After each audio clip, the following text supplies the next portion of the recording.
Okay, well, thank you. I'm very excited always to present the material in this subject. It's a near and dear to my heart.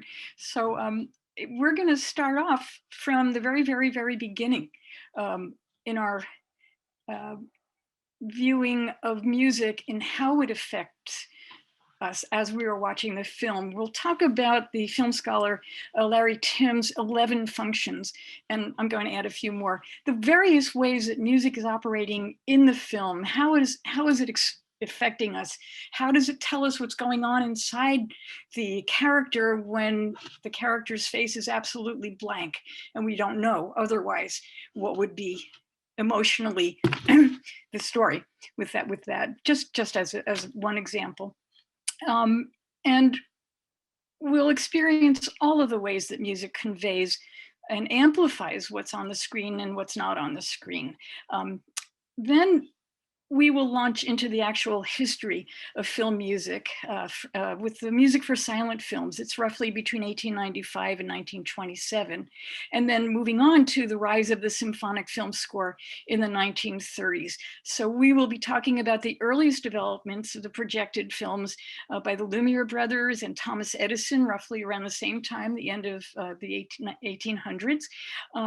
And we'll discuss the history of the venues for film viewing, because when we had little arcades and you could just view a film and crank it and watch it, put another nickel into the Nickelodeon, that's one thing. But when you start having projected films, then you get audiences, you have chairs set up, and you need something else to happen. So the music comes in there.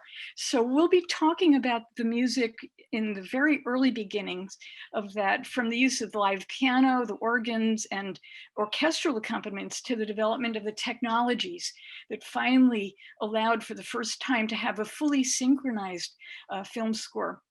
And notably the 1926 film Don Juan. That was the first movie ever to have that technology, where you did not need a live performance of music with the film anymore. So we'll cover that, and we'll go on to the first use of recorded dialogue in connection with that, and the devastating effect that had on the actors, who could no longer maintain this ethereal quality as they had in the silent films.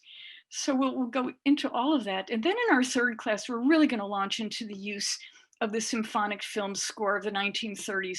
And we're going to get into the golden age of the Hollywood film score from the 1930s, 40s, up until the 1950s. So we'll be learning about the European composers. These were classically trained composers who came here from Europe. They needed work, so they went to work for the film industry. So the most notable one is Max Steiner. He is considered the great grandfather of film music, and his landmark score for King Kong in 1933. And so we will go on from there, how he incorporated 19th century romantic classical composing techniques like the leitmotif into the film score. These were very serious composers, and they didn't want to be regarded only as film composers. They were bringing a whole European music classical tradition to the screen.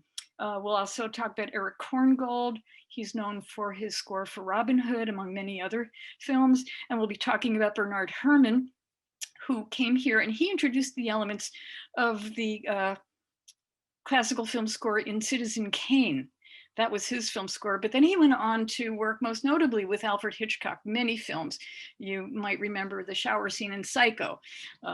That was Bernard Herrmann's music for that. So we will get into the foundations that they provided for the Hollywood film score. And then we'll get into the rise of the film music process that became institutionalized in Hollywood. They had a studio system where the jobs were clearly defined, and they just were producing movies with music like hotcakes. They were just whipping them right up.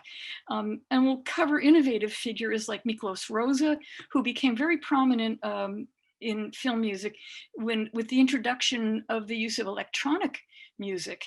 And we'll cover also then the political impact of the Hollywood blacklist as we move up into the late 40s and the 1950s. The impact of the blacklist on the Hollywood film music industry. And from there, we will be moving on to the 1950s to the late 1970s. It's really the eclectic age. It's the age where songs are introduced, sound effects, an entirely electronically produced film score, where we find that the orchestra falls by the wayside and we no longer are going to have orchestral music as the film score. How does that happen? We'll talk about the music that was produced for the spaghetti westerns. They call them spaghetti westerns because there was an Italian director and an Italian composer, but I'm sure you would recognize the title, The Good, the Bad, and the Ugly. That was a spaghetti western. And we'll talk about the influence of contemporary academic techniques, atonal music, on films such as The Planet of the Apes, the introduction of unusual and ethnic instruments into the film score, salad bowls in The Planet of the Apes.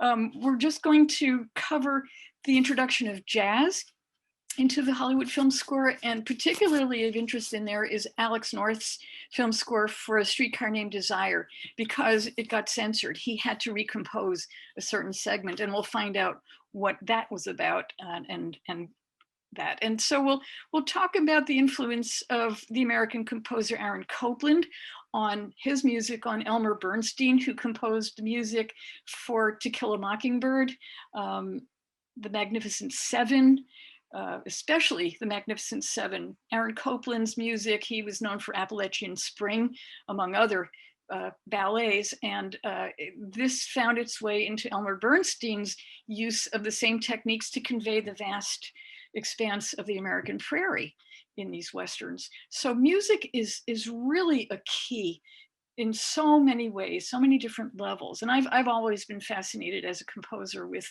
the effect of music on our psyche. So it was a natural for me to want to really explore this within the context of film music.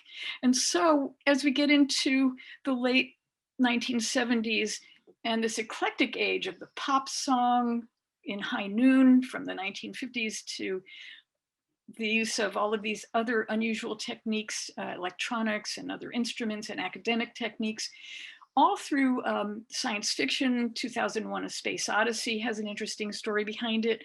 And finally, we will talk about the historic return to the film full symphonic orchestral film score in John Williams' score for Star Wars and how that happened with that. So I'm excited about this. I'll be looking forward to seeing you, even though it's online.